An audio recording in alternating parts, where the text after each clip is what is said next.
வாழ்க வையகம், வாழ்க வளமுடன். சுபமங்கலம் யூடியூப் சேனல் வியூவர்ஸ் அனைவருக்கும் எனது அன்பான வணக்கத்தினை தெரிவித்துக் கொள்கிறேன். இன்றைய பதிவில் இறைவனிடம் சரணாகதி அடைவது என்பது எப்படி இருக்க வேண்டும் என்பதற்கு உதாரணமாக ஒரு குட்டி கதை. ஒரு காட்டுக்குள்ளே கிருஷ்ணரும் அர்ஜுனரும் நடந்து போயிட்டுருக்காங்க. அப்படி நடந்து போயிட்டு இருக்கும்போது திடீர்னு கிருஷ்ணர் சொல்வார், அதோ பார் அர்ஜுனா, ஒரு பருந்து அந்த இடத்துல பறந்து போயிட்டுருக்கு அப்படிங்கிறாரு.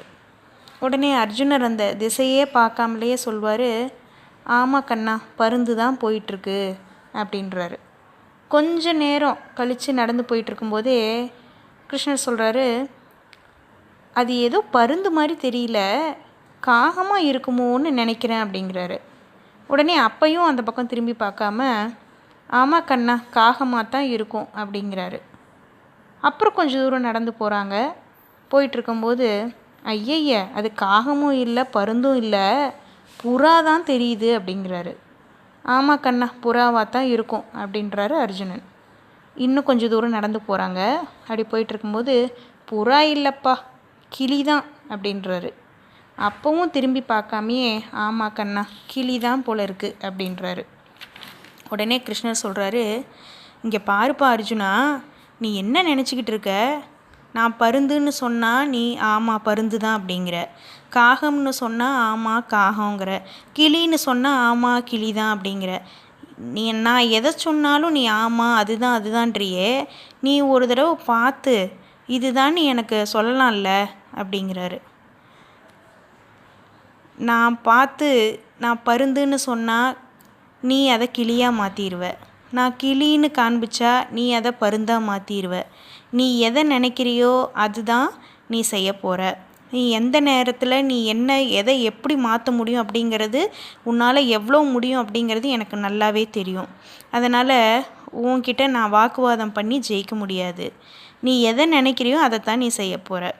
அதனால் நான் உன்கிட்ட முழுசாக ஒப்படைச்சிட்டேன், சரணாகதி பண்ணிட்டேன்.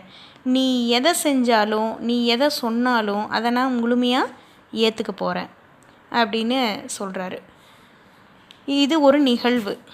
இப்போது இந்த நிகழ்வு மூலமாக நமக்கு என்ன சொல்லுது அப்படின்னா, நம்ம வாழ்வில் ஒவ்வொரு நாளும் நமக்கு நடப்பவை அனைத்துமே நம்ம முன் வினைகளுக்கு தகுந்தாற் போல் இறைவன் செயல்களை மலர வைக்கிறான் இல்லைங்களா. அவற்றிற்கு சமயத்தில் நாமே காரணமாக இருக்க மாட்டோம், நம்ம சுற்றி இருப்பவங்களும் காரணமாக இருக்க மாட்டாங்க. அது நமக்கு நல்லாவே தெரியும். இறைவன் தான் செயல்களை செய்ய வைக்கிறான். நம்ம முன் வினைகளின் அந்த ஒரு தாக்கத்தினால நம்ம செயல்களாக நம்ம செய்கிறோம். அதனுடைய விளைவு இன்பமாக இருந்தாலும் துன்பமாக இருந்தாலும் அதை நாம் அனுபவிக்கிறோம். அப்படிங்கிறது இறைவன் தான் செய்ய வைக்கிறான் அப்படின்னு நம்ம புரிஞ்சுக்கிட்டோம் அப்படின்னா, நீ காரணம் இல்லை, நான் காரணம் இல்லை, யாருமே இதுக்கு காரணம் இல்லை, எல்லாருமே ஒரு கருவி தான் அப்படிங்கிறது நமக்கு புரிய வரும். அப்போ நம்ம என்ன பண்ணணும் அப்படின்னா, இறைவனிடத்தில் நம்மளை முழுமையாக சரணாகதி பண்ணிட்டோம் அப்படின்னா, அந்த செயல்களின் விளைவாக வர இன்ப துன்பத்தையும் அவர்கிட்டயே சரணாகதி பண்ணிட்டோம் அப்படின்னா, ஓரளவு அதிலிருந்து வரும் தாக்கத்திலிருந்து நம்ம தப்பிக்க முடியும். இதுக்கு மேலே நாம் செய்கிற செயல்களில் ஒரு விழிப்பு நிலையோடையும் நம்மளால் இருக்க முடியும். மீண்டும் ஒரு அற்புதமான பதிவில் உங்ககிட்ட நான் சந்திக்கிறேன்.